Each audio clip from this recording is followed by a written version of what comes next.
आज हम लोग पढ़ने वाले हैं व्हीटस्टोन सेतु या ब्रिज।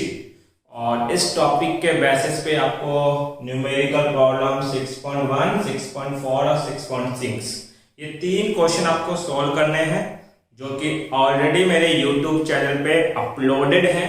आप इस चैप्टर के प्लेलिस्ट में जाएं और ये तीनों क्वेश्चन सॉल्व करें। और इस टॉपिक के जो पीडीएफ नोट्स हैं वो वीडियो के नीचे डिस्क्रिप्शन में एक लिंक गिवन है, आप उस लिंक से डाउनलोड कर सकते हैं। ध्यान दीजिए बेटा, व्हीटस्टोन सेतु क्या है? व्हीटस्टोन सेतु एक अरेंजमेंट है, एक तरीके का हम बोले प्रतिरोधों का संयोजन है, और उस संयोजन की सहायता से आप किसी अज्ञात प्रतिरोध का मान ज्ञात कर सकते हैं। तो हम बोलेंगे क्या है? ऐसा संयोजन जिसकी सहायता से किसी अज्ञात प्रतिरोध का मान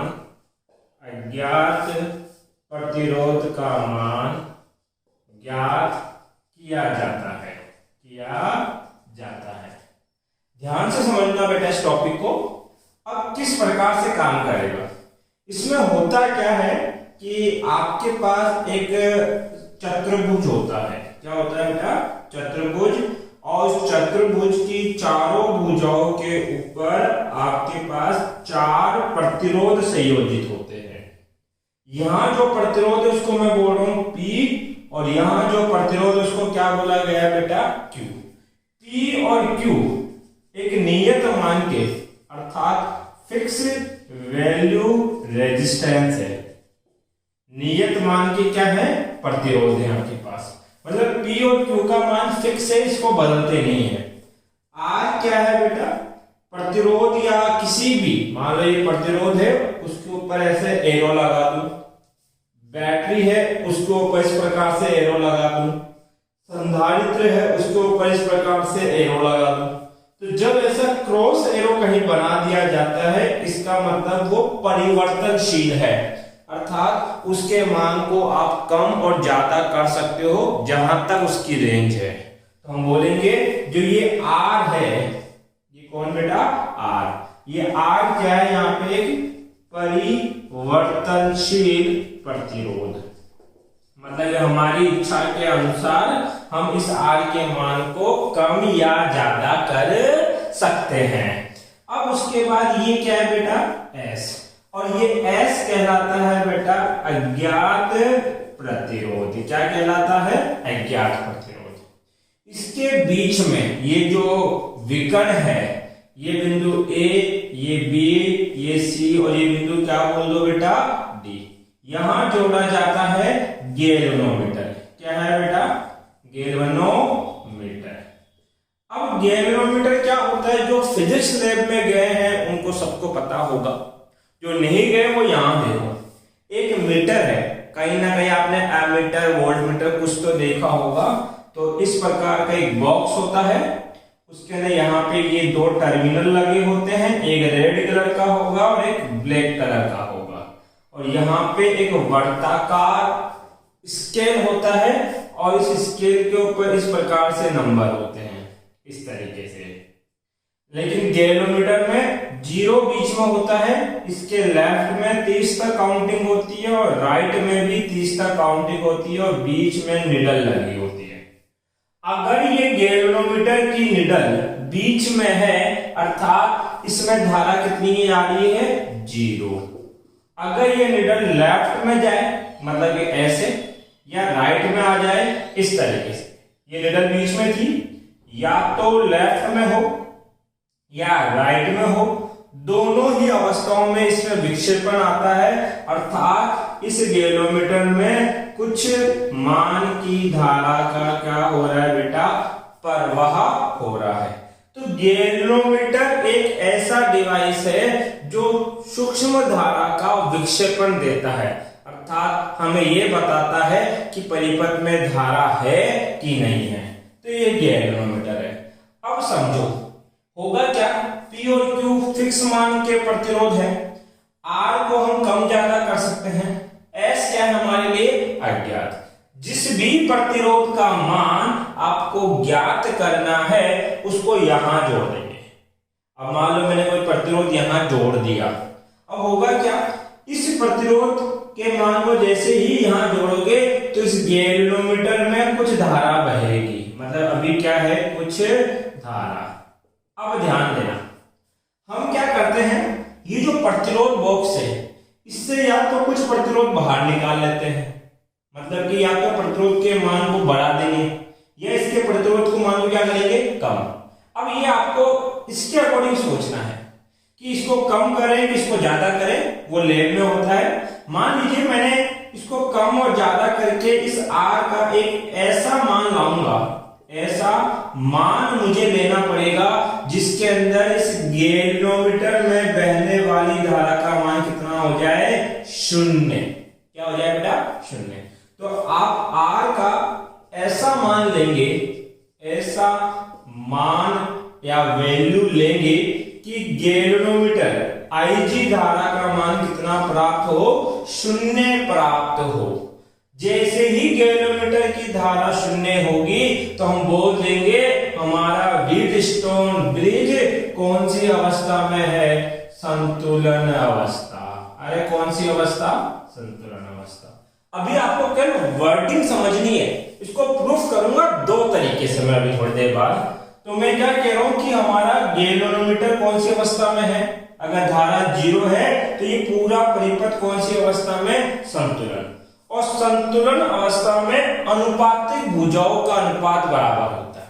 क्या बात बोल दी मैंने, अनुपातिक भुजाओं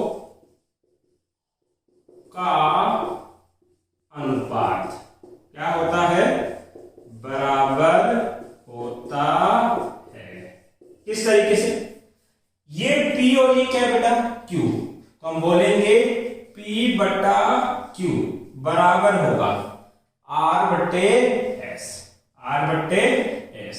अब ध्यान दो, P और Q का मान तो फिक्स है, तो इनके जो भी मान हो इस परिपथ के लिए वो रख देंगे। P का मान रख दूंगा, Q का मान रख दूंगा। R का मान आपने ऐसा लिया होगा जिसपे ये संतुलित होगा, तो R का मान जितना भी लिया होगा उसकी वैल्यू आपको इस परिपथ से पता होगी, तो R का मान भी रख देंगे। तो बताओ ये S ज्ञात हो जाएगा कि नहीं होगा, तो S का सूत्र क्या बन जाएगा, Q R बटा P। Q और P फिक्स है और R हमने ज्ञात कर लिया, तो किसका मान प्राप्त हो जाएगा, S। लेकिन अब क्वेश्चन दिमाग में ये आना चाहिए, सर ये संबंध कैसे आया आपके, ये ही संबंध मुझे प्रूफ करना है कि P बट्टा Q बराबर होता है R बट्टे S के, और इसको मैं प्रूफ करूंगा कितने तरीकों से बेटा, दो तरीकों से। अभी तक देखो आपने क्या पढ़ा, आप लोगों ने पढ़ा व्हीटस्टोन सेतु। क्या होता है, ऐसा संयोजन जिसकी सहायता से किसी अज्ञात प्रतिरोध का मान ज्ञात किया जाता है। मतलब कि कोई भी अज्ञात प्रतिरोध है उसका मान आप ज्ञात करोगे तो उस संयोजन को क्या बोलेंगे, व्हीटस्टोन सेतु। होता है क्या इसमें एक चतुर्भुजाकार परिपथ होता है जिसकी चारों भुजाओं पे 4 प्रतिरोध होते हैं।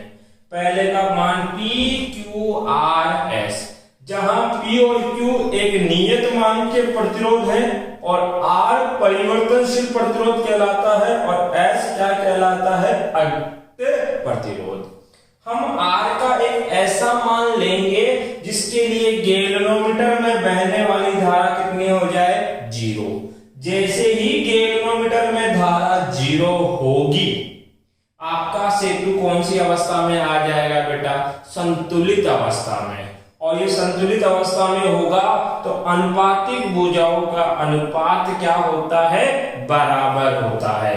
अर्थात P बट्टा Q बराबर होगा R बट्टा S के। इतनी सी बात क्लियर है, ठीक है। इसके जो नोट्स है वो आपके पास PDF में है ही, तो वहां से आप लोग लिख लेना। अब मैं इस बात को प्रूफ कर रहा हूं और कुछ नहीं। ध्यान देना यहां किस प्रकार से प्रूफ किया जाएगा।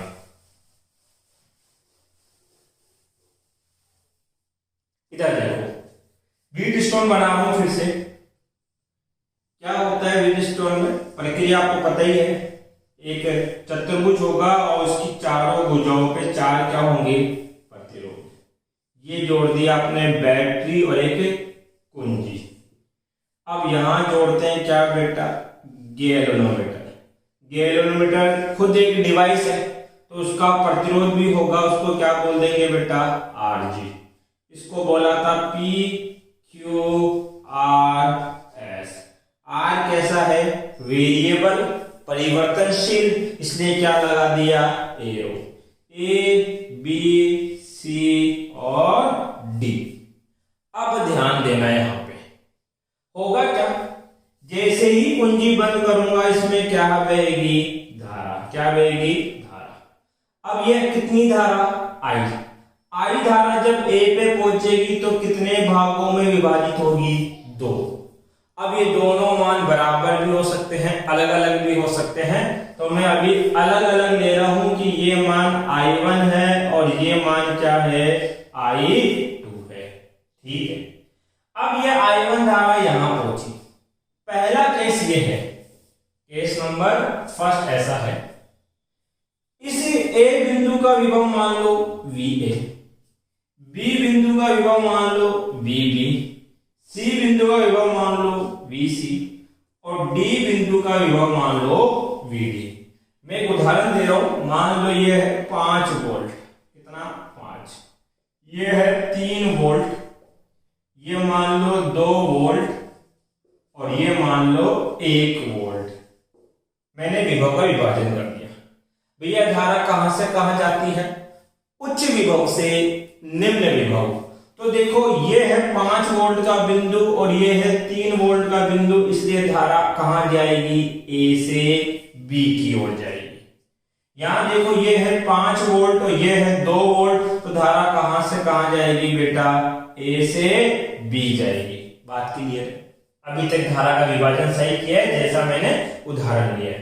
अब उदाहरण से पता लग रहा है कि B का विभव ज्यादा है और D का विभव क्या है, कम। तो पहला केस यही है कि B का विभव तो ज्यादा है और D बिंदु का विभव क्या है, कम। अब बताओ ये धारा I1 यहां पहुंचेगी तो आगे जाके 2 हिस्सों में बटेगी और धारा कहां से कहां जाती है, उच्च विभव से निम्न विभव। ये 3 वोल्ट और ये 2 वोल्ट, 3 से कहां जाएगी, 2, अर्थात इस गैल्वेनोमीटर में कुछ धारा होगी और कितनी होगी, Ig। अब देखो I1 धारा I थी, उसमें से Ig इसमें चला गया तो बचा हुआ हिस्सा इसी में जाएगा। अरे ध्यान दो, मान लो यहाँ पे 5 एम्पियर की धारा I1 का मान कितना, 5 एम्पियर। अगर इसमें से 2 एम्पियर की धारा इस गैल्वेनोमीटर वाली लाइन में चली गई तो बताओ बची हुई धारा इसमें ही तो जाएगी। भाई इधर से 5 आई, 2 इसमें चली गई तो इसमें कितनी जाएगी, 3 एम्पियर। ये 3 एम्पियर कैसे निकाला आपने, 5 - 2, यही तो किया ना। अब इसको मैं ऐसे लिखूंगा, इधर से कितनी आ रही है, I1 में से कितना चला गया, Ig, बचा हुआ इसमें जाएगा, अर्थात इस शाखा में जाने वाली धारा कितनी बेटा, I1 - Ig। बात क्लियर, ठीक है। अब देखो यदि VB का मान VD से बड़ा है तो धारा कहां से कहां जाएगी, B से D। क्या हमारा गैल्वेनोमीटर में जाने वाली धारा 0 है क्या, नहीं है, तो हम बोलेंगे इस अवस्था में आपका व्हीटस्टोन संतुलित नहीं होगा। मैंने पहले भी बताया संतुलित अवस्था में होने का मतलब है कि इस गैल्वेनोमीटर वाली शाखा में धारा का मान कितना हो जाए, 0, 0। तो हमने बोला अभी हमारा ब्रिज क्या है बेटा, असंतुलित। ठीक है, दूसरा केस लेके देखते हैं, केस नंबर 2। कुछ नहीं कर रहे, केवल ये विभव बदल रहे हैं। मान लो ये 2 वोल्ट है और ये क्या है, 3। तो अब केस नंबर 2 ये है कि VB का मान ज्यादा है और VB का मान क्या है, कम। तो अब होगा क्या सर, अब जो धारा है, अब ध्यान देना, धारा जो है Ig इधर से कितनी आ रही है, I2। अब ये उच्च विभव है और ये क्या है, निम्न विभव।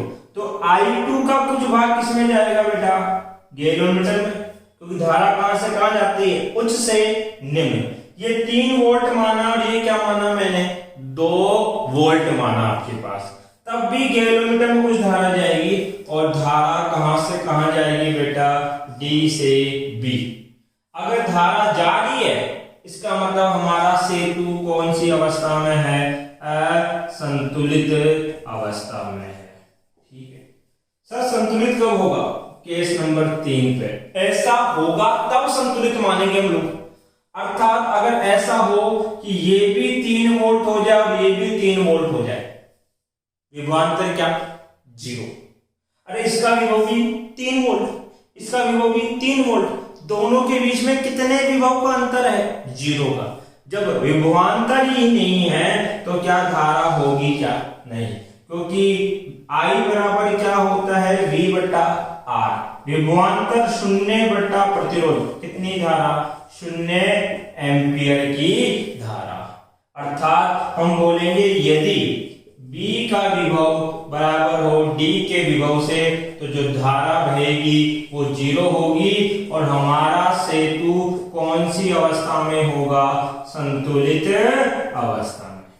तो ये बात आई थिंक समझ में आ गई होगी कि किस अवस्था में आप सेतु को संतुलित बोल सकते हैं। जब आपके पास B का विभव इसे D के विभव के बराबर हो जाए तो हम बोलेंगे कि ये जो सेतु है ये कौन सी अवस्था में है, संतुलित अवस्था में आपके पास है। अरे बात समझ में आई क्या, ठीक सर। इससे हुआ क्या, इससे जो हमने निकाला था ना कि P बट्टा Q बराबर R बट्टा S, ये चीज मैं प्रूफ करूंगा, सिद्ध करेंगे हम लोग इस चीज को, और वो भी कितने तरीकों से, 2। अब पहला तरीका, ये केस है, नोट्स में बाकी लिखे हुए हैं, आप चाहो तो यहां से भी लिख सकते हो। अब ध्यान दो, फिर से देखना भाई, विकसित हो गई इसमें तो खिचड़ी बन गई चित्र की, तो खिचड़ी बनी कि नहीं बनी। आधे लोग तो ऐसे होंगे कि सोते सोते पढ़ रहे होंगे। सोते सोते कभी कोई पढ़ाई होती है क्या, नवाबो, आराम से अपनी डेस्क पे बैठो, कॉपी पेन लो और फिर पढ़ो, फिर देखो पढ़ने का आनंद जो आता है। ये है A, ये B, ये C और ये D, P Q R S, और ये था वेरिएबल, ये है गैल्वेनोमीटर। अब सुनना, मैं पहले ही मान रहा हूं कि व्हीटस्टोन सेतु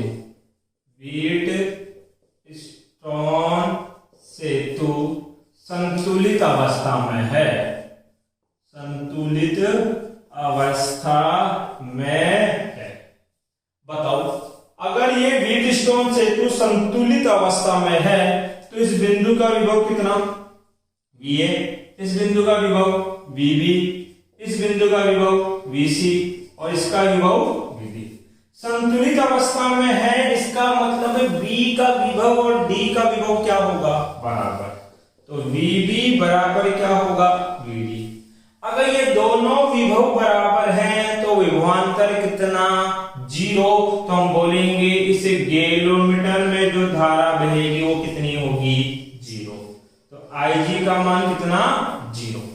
अब सोचो इधर धारा कितनी, I धारा इस बिंदु पे पहुंचेगी, कितने भागों में विभाजित होगी, 2।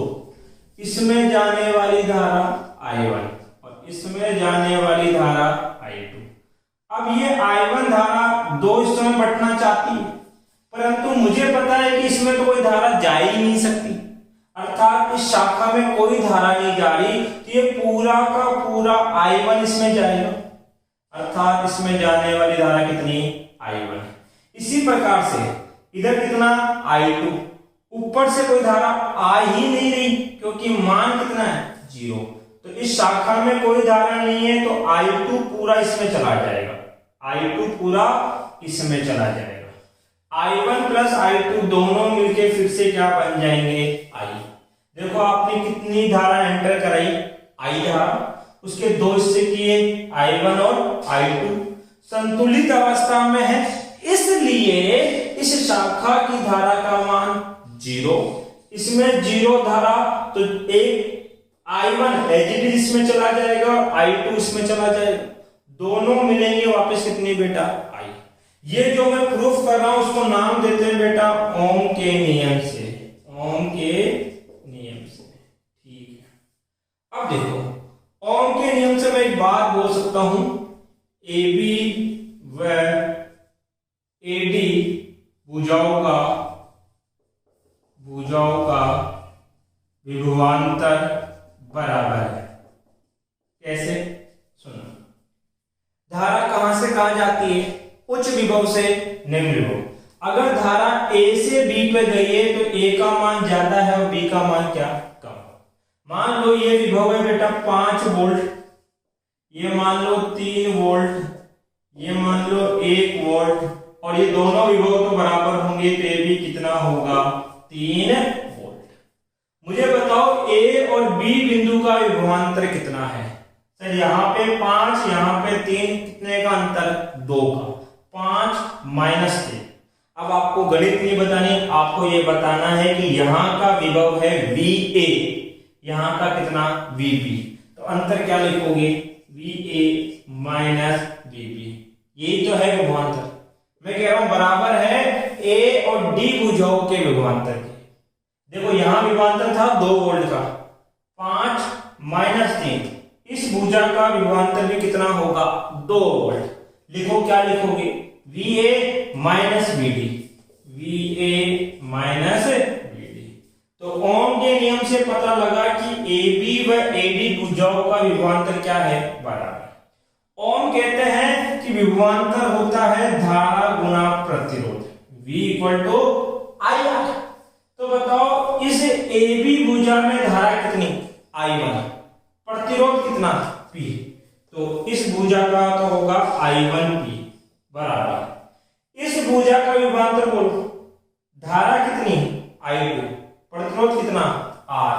तो ये हो जाएगा I2 गुना R, समीकरण नंबर 1।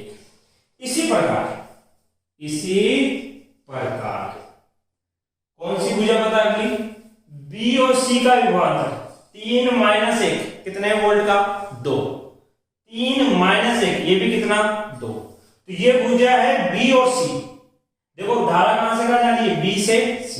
तो भुजा BC और भुजा DC का विभवांतर भी क्या है? बराबर। तो इसी प्रकार भुजा BC व भुजा DC का विभवांतर बराबर है। बराबर है तो आप क्या बोलोगे? उच्च विभव माइनस निम्न विभव क्या होता है? विभवांतर, अर्थात VB माइनस VC बराबर होगा VD माइनस VC। इनका अंतर बराबर है इन दो के अंतर के। लिख दिया। लगाओ ओम का नियम। ओम कहते हैं विभवांतर होता है IR, तो यहां धारा I1 प्रतिरोध Q, तो ये हो जाएगा I1Q बराबर, इसमें बोलो विभवांतर धारा I2 प्रतिरोध S, धारा I2 प्रतिरोध कितना बेटा? S। समीकरण नंबर 2। अरे बात समझ में आ रही है ना? मुझे मिटाना है कैसे, तो यहां का मिटा देता हूं मैं एक बार, ध्यान दो इधर। समीकरण 1 और 2 का क्या निकालो बेटा? अनुपात।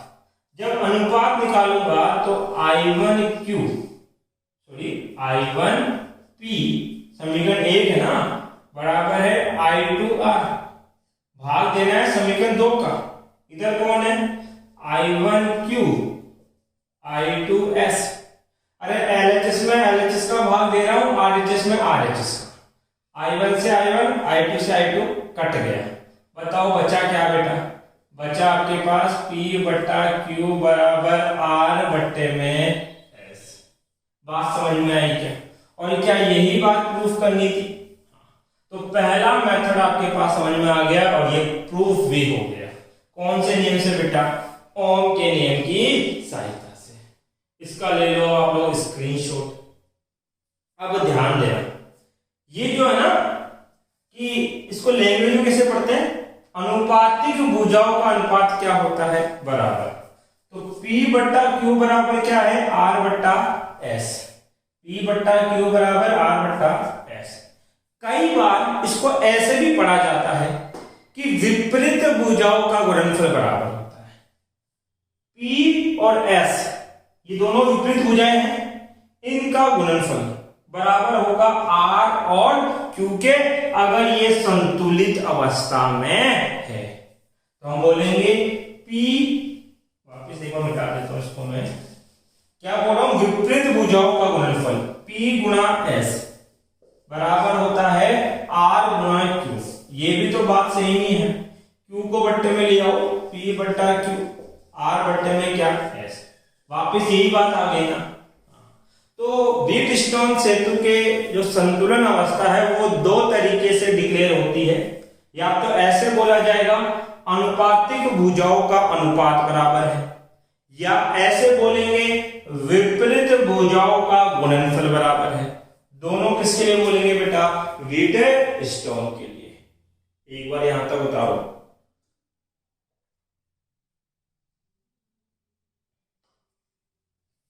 अब देखो दूसरा मेथड, और ये दूसरा मेथड 2018 के अंदर 2 मार्क्स की डेरिवेशन थी कि व्हीटस्टोन की संतुलित अवस्था ज्ञात करो केवीएल या किरचॉफ के नियम की सहायता से। किसके नियम बेटा, किरचॉफ के नियम की सहायता से व्हीटस्टोन सेतु की संतुलन अवस्था ज्ञात करना। ठीक है, एक बार मैं इंक डाल लेता हूं, जब तक आप ये डायग्राम दोबारा बनाओगे क्योंकि यही बनेगा।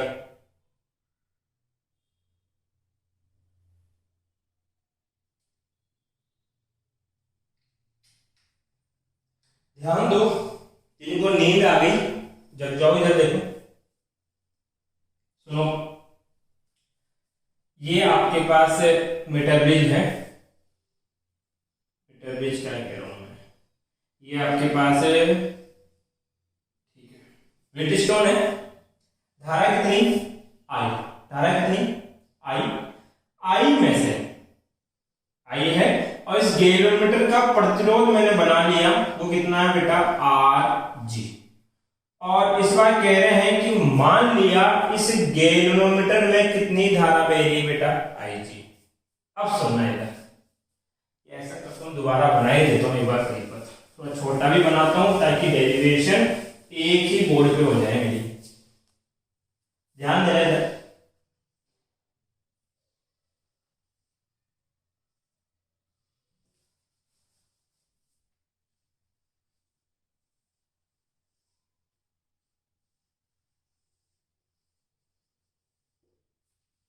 ऐसे बनाते हैं। ठीक है, ये बिंदु A, B, C, D, battery का EMF E, धारा कितनी, I। ये जोड़ा हमने गैल्वेनोमीटर, और ये गैल्वेनोमीटर का प्रतिरोध Rg, P, Q फिक्स प्रतिरोध, R परिवर्तनशील, S अज्ञात प्रतिरोध। अब ध्यान दीजिए, मैंने कुंजी करी बंद, जैसे ही कुंजी बंद करूंगा धारा कितनी बहेगी, I। ये I धारा दो हिस्सों में विभाजित होगी, I1 तथा I2। तो इधर धारा कितनी आ रही है, I1, इधर से कितनी आ रही है, I2। मान लीजिए इस I1 का कुछ भाग Ig इसमें चला गया, तो बताओ इसमें कितनी धारा जाएगी। अगर I1 में से Ig चला गया तो बचा हुआ इसमें जाएगा, और वो कितना होगा, I1 माइनस ऑफ Ig। इधर से कितनी धारा आ रही है, I2, ऊपर से कितनी आ रही है, Ig। ये दोनों धाराएं मिलेगी और फिर इसमें जाएगी, मिलने का मतलब जुड़ेगी। तो I2 और Ig मिलकर इसमें जा रहे हैं, अर्थात I2 प्लस Ig। ठीक है, हमें किसके नियम की सहायता से ज्ञात करनी है? किरचॉफ। और किरचॉफ का नियम मैंने पहले भी लगाना सिखाया है। पहला काम क्या करते हैं सर? पहला काम करते हैं कि यदि कोई किनारे हैं तो उनका नामकरण, जो पहले ही कर रखे हैं, ए बी सी डी। उसके बाद दूसरा काम ये करते हैं कि जैसे धारा जारी है उसके अकॉर्डिंग साइन, ये प्लस और ये माइनस। देखो धारा जाती है प्लस से कहां? माइनस। ये प्रतिरोध है, धारा ऊपर से नीचे आ रही है तो जहां अंदर जाए वहां प्लस, जहां से निकले वहां क्या? माइनस। इसमें देखो धारा इधर जा रही है तो ये तो है इसका प्लस और ये इसका क्या है? माइनस। यहां देखें धारा इस ओर जा रही है तो ये है प्लस और ये है माइनस। इसमें देखें धारा इस प्रकार से जा रही है तो ये है प्लस और ये माइनस। उसके बाद दूसरा काम क्या करते हैं सर? बंद लूप। तो यहां दो लूप हैं, ए बी डी ए। इस लूप में लगाएंगे क्या बेटा? केवीएल। ये आपका फर्स्ट लूप है। एक लूप ये है, इसमें भी लगाएंगे केवीएल, ये आपका सेकंड लूप है। हो गया। इन दो लूप से केवीएल के दो समीकरण बनाएंगे और उन समीकरणों की सहायता से हम व्हीटस्टोन की संतुलित अवस्था प्राप्त करेंगे। सबसे पहले क्या बोलेंगे बेटा? Apply KVL in loop first. प्रथम लूप का नाम क्या है? A B D A. A B D A. देखो मेरे जो घूमने की दिशा है वो क्लॉकवाइज है दोनों में। तो समीकरण लिखना आपको पहले भी सिखा चुका हूं मैं। आप समीकरण कहां से लिखोगे बेटा? ए से। ए से कहां जाओगे? बी। कौन है बीच में? प्रतिरोध। और प्रतिरोध में विभव क्या होता है सर? प्रतिरोध के पास विभव होता है V = IR, धारा व प्रतिरोध का गुणनफल। धारा कितनी? I1, प्रतिरोध कितना? P, तो PI1। ठीक है। अब साइन क्या लेते हैं? जो अंत में आता है, प्लस से कहां गया? माइनस। अंत में क्या है बेटा? नेगेटिव। तो ये लिखेंगे -KPI1। ठीक है। फिर B से कहां जाओगे? D। किसका प्रतिरोध? गैल्वेनोमीटर का प्रतिरोध। गैल्वेनोमीटर का प्रतिरोध है तो प्रतिरोध में विभव क्या होता है? IR। धारा कितनी? IG। प्रतिरोध कितना? RG। तो ये हो जाएगा RG गुणा IG। और साइन क्या लेंगे? जो अंत में आता है, प्लस से कहां? माइनस। तो ये बेटा अंत में माइनस। अब D से कहां जाओगे? A पर। जब D से A जाओगे तो अंतिम साइन क्या आएगा बेटा? प्लस। और प्रतिरोध है तो विभव क्या होगा? IR। धारा I2, प्रतिरोध R। तो ये हो गया RI2। और केवीएल लगा रहे हैं तो कुल विभव का योग कितना? 0। ठीक। माना सेतु संतुलित अवस्था में है। मुझे बताओ अगर ये व्हीटस्टोन सेतु संतुलित अवस्था में होगा तो इस गैल्वेनोमीटर वाली शाखा में कितनी धारा होगी? सर 0। अगर इस बीच वाली में 0 धारा है तभी तो कौन सी अवस्था में है? संतुलित। संतुलित का मतलब है IG का मान कितना होना चाहिए? 0। तो इस समीकरण में जहां जहां IG है उसका मान 0 कर दो।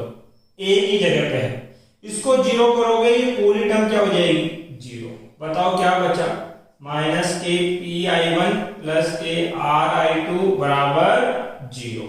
तो बताओ बेटा RI2 बराबर क्या हो जाएगा? PI1।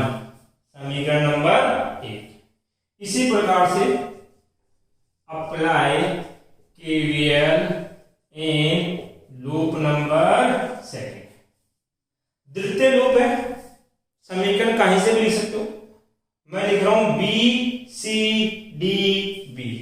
तो BCDB जहां स्टार्ट किया उसी बिंदु पे खत्म। समीकरण कैसे लिखना है बेटा? क्लॉकवाइज। धारा की दिशा में। बी से कहां जाओगे? सी पर। तो अंतिम चिन्ह माइनस, तो माइनस। अब विभव क्या होता है? IR। प्रतिरोध है Q, धारा है I1 माइनस IG। तो ये हो जाएगा Q I1 माइनस IG। फिर देखो C से कहां आओगे? D पे। अंतिम चिन्ह जो साइन है वो किसका होगा? प्लस का। तो ये हो जाएगा प्लस। प्रतिरोध S, धारा कितनी है? I2 plus IG।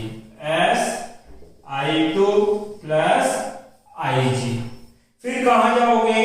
D से लेकर B तक। माइनस से कहां? प्लस। अंत में प्लस है, कितना होगा? Rg गुणा Rg, Rg गुणा Ig, और कुल कितना हो जाएगा? 0। फिर से माना सेतु संतुलित अवस्था में है। कौन सी अवस्था में? संतुलित अवस्था में है। अतः Ig का मान कितना लेना पड़ेगा? 0। तो जहां जहां Ig है उसको 0 कर दो। ये 0 तो क्या बचेगा? I1 गुणा Q माइनस, माइनस के Q I1। ये 0 क्या बचेगा? S गुणा I2, S गुणा I2। ये 0 तो पूरी टर्म क्या? 0। बराबर में क्या चल रहा है बेटा? 0। माइनस को बराबर में उधर भेजोगे तो SI2 बराबर QI1, समीकरण नंबर 2। अब क्या करना बेटा? समीकरण 1 का 2 में भाग दे दो। तो LHS का LHS में और RHS का RHS में। तो क्या लिखोगे बेटा? R बट्टे RI2 बराबर PI1 बराबर PI1। इधर क्या आएगा? SI2 बराबर QI1, SI2 बराबर QI1। I2 से I2 कट गया, I1 से I1 कट गया। क्या बचा? P बट्टा Q बराबर R बट्टे में S। और ये ही क्या है आपके पास बेटा? व्हीटस्टोन की संतुलित अवस्था का समीकरण। तो ये आपने प्रूफ किया किसके नियम की सहायता से? किरचॉफ। एक बार इसको उतारो बेटा, स्क्रीनशॉट लेके।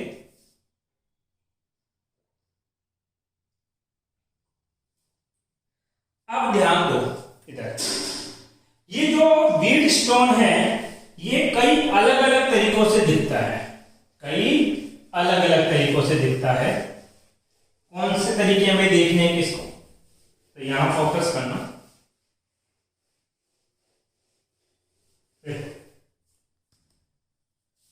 पहला तरीका, अगर इस प्रकार से आकृति है, ऐसे दिखेगा वो R1, R2, R3, R4 और R5। क्लियर? ये तो सीधा सीधा क्या है?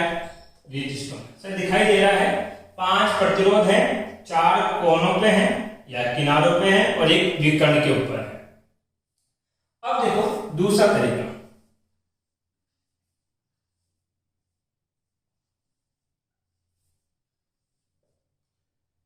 मैं किसी को भी कोई नाम दे देता हूं, R1, R2, R3, R4, R5। ये भी क्या है? व्हीटस्टोन है। ये भी क्या है? व्हीटस्टोन। तो हमें तो नहीं दिखाई दे रहा कि ये इसका जैसे ही है। बना सकते हो कैसे? ये A, ये B, ये C और ये क्या बेटा? D। ऐसा करो, इसका वापस डायग्राम बनाओ, A, B, C और D। A, B, C और D। इस पूरी शाखा पे 4 ही है। तो ऐसा करो, जो प्रतिरोध जिसके मध्य जुड़ा है फिर से जोड़ दो। अब ये किसके मध्य जुड़ा है? A व D के मध्य। जोड़ो, कितना? R1। ये किसके मध्य जुड़ा है? A व C के मध्य। A व C के मध्य कितना? R2। ये वाला किसके मध्य जुड़ा है? C और B के मध्य। C और B के मध्य कितना? R3। ये किसके मध्य है बेटा? B और D के मध्य कितना? R4। और ये किसके मध्य है बेटा आपके पास R5। देखो ऐसी आकृति है कि नहीं है, अरे नाम ऊपर नीचे हो गए, बाकी आकृति तो यही बन गई। तो ये तो सीधा सीधा नहीं दिखाई देगा, पर जब इसको आप ऐसे बदलोगे तब पता लगेगा कि ये कौन है, व्हीटस्टोन। तो अगर ऐसी आकृति दिखे तो एक बार जरूर ट्राई करना कि कहीं ये व्हीटस्टोन तो नहीं। ठीक है, और कौन से तरीके से दिख सकता है? एक इस प्रकार से दिखता है व्हीटस्टोन। तीसरा तरीका बता रहा हूं देखने का कि ऐसे ही व्हीटस्टोन होता है।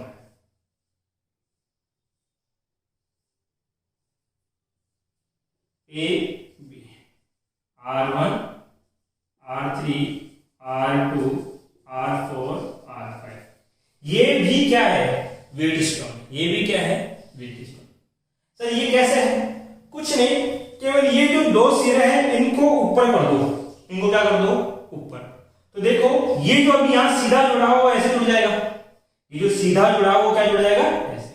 देखो करके बताता हूं मैं दूसरे मार्कर से। ऐसा करते हैं, ये ए बी, ये सी और डी, सी और डी को फैला देते हैं।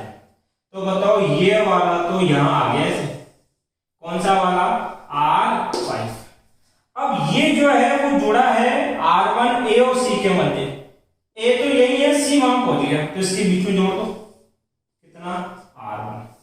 ये जुड़ा है बी और सी के मध्य। ये किसके मध्य जुड़ा है? बी और सी, बट सी तो यहां पहुंच गया फैलाने की वजह से। ये कितना है? R3। फिर ये वाला कितना है बेटा इसी प्रकार से? R2, और ये कितना है? R4। तो बताओ व्हीटस्टोन हुआ कि नहीं हुआ? अरे व्हीटस्टोन हुआ ना। तो अगर ऐसे दिखे ना ये चौकोर के अंदर, तब भी क्या है बेटा? ये व्हीटस्टोन। एक और तरीका है जिससे हमें व्हीटस्टोन पता लगता है। अगर ऐसा कुछ दिख रहा है ना इस प्रकार से,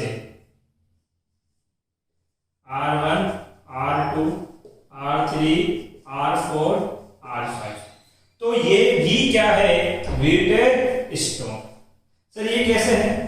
कुछ नहीं करना, केवल ये जो बिंदु है ना डी वाला, इसको खींच के नीचे ले आना।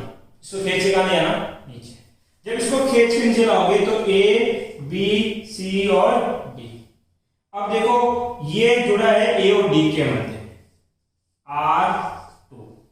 ये जुड़ा है ए और सी के मध्य, R1। ये जुड़ा है सी और बी के मध्य, R3। ये जुड़ा है बी और डी के मध्य, R4। और ये जुड़ा है सी और डी के मध्य, R5। बताओ व्हीटस्टोन है कि? ऐसे दिखे तो व्हीटस्टोन है, ये दिखे तो व्हीटस्टोन है, ये आकृति दिखे तो भी क्या है? व्हीटस्टोन। और ऐसी आकृति दिखे तभी भी क्या है? व्हीटस्टोन। और इस व्हीटस्टोन पे बेस्ड एक छोटा सा न्यूमेरिकल जो IIT 2002 में आया हुआ है वो हम लोग सॉल्व कर सकते हैं। बहुत इजी सा है, बस आपको पहचान में आना चाहिए कि ये व्हीटस्टोन है कि नहीं। देखो नोट्स के अंदर ये व्हीटस्टोन कैसे बना, ये जो 4 तरीके हैं वो नहीं लिखे हुए, तो आप जरूर नोट बना के ये 4 शेप बना लेना कि व्हीटस्टोन इस प्रकार से भी दिखाई पड़ता है। अब देखो IIT 2002 का एक क्वेश्चन ये इस प्रकार से था, 2R, देन R, ये भी बेटा R, ये कितना? 2R, 2R, 2R, 2R, A and B। अब बोला था कि A और B के मध्य तुल्य प्रतिरोध ज्ञात करो। परिपथ को देख के समझ में नहीं आएगा कि कौन सा श्रेणी क्रम है और कौन सा समांतर क्रम आपके पास है। देखो यार 2 व्हीटस्टोन है, कितने? 2। इस वाले परिपथ को भूल जाओ एक बार। तो देखो क्या ये वाला, ये जो बना रहा हूं ये अपने आप में एक व्हीटस्टोन है क्या? अभी जो बनाया था ना यहाँ पे चौकोर वाला, अरे वही तो आकृति है। ऊपर वाले को भूल जाओ। तो ये जो नीचे वाला है ये अपने आप में क्या है? व्हीटस्टोन। ठीक। अब हमें ये चेक करना है कि ये व्हीटस्टोन संतुलित अवस्था में है कि नहीं है। तो मैंने कहा था कि विपरीत भुजाओं का गुणनफल बराबर होना चाहिए। 2r के विपरीत होगा r, 2r गुना r करोगे 2r स्क्वायर बराबर होना चाहिए r गुना 2r, ये भी कितना 2r स्क्वायर। यदि इन दो का गुणनफल आपस में बराबर है, इन दोनों का गुणनफल और इन दोनों का गुणनफल बराबर है, तो इसमें कितनी धारा जाएगी 0, इसमें जो धारा जाएगी वो कितनी होगी 0। और ध्यान देना, अगर ये कोई परिपथ है, इसको बैटरी से जोड़ा और यहां से मैंने इसको तोड़ दिया, यहां से मैंने इसको ब्रेक कर दिया, तो बताओ इसमें धारा कितनी जाएगी 0, क्योंकि खुले परिपथ में धारा का प्रवाह नहीं होता। इसका मतलब कि ये परिपथ जुड़ा हो या नहीं हो, धारा कितनी रहेगी 0। तो हम बोल सकते हैं इसमें धारा 0 है, अर्थात इसको हटा सकते हो, हटा दो।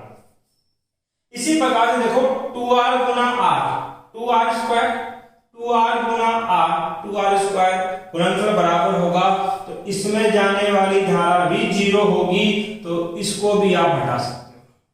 ठीक है, कंसेप्ट लग गया। अब देखो कितना आसान है, 2r और 2r श्रेणी में कितने हो जाएंगे बेटा 4r, जोड़ दो ऊपर वाले 4r। फिर देखो 2r और 2r ये भी श्रेणी में कितना हो जाएगा 4r, r और r श्रेणी में कितने हो जाएंगे 2r। क्लियर है। अब ये तीनों क्या है, समांतर क्रम में सोल्व कर सकते हो। 1/rb बराबर होगा 1/4r plus 1/2r plus 1/4r। LCM होगा 4r 1 प्लस 2 प्लस 1, 4 में 4r 1/r, ये तो कट गया, ये मान आया RAB का। इसको उल्टा करो तो ये भी उल्टा होगा, तो बताए RAB का मान कितना हो जाएगा 8 ओम। तो वो जो क्वेश्चन था उसका आंसर ये है। अगर इस टॉपिक से रिलेटेड आपका कोई डाउट है तो आप कमेंट बॉक्स में पूछ सकते हो। Thank you.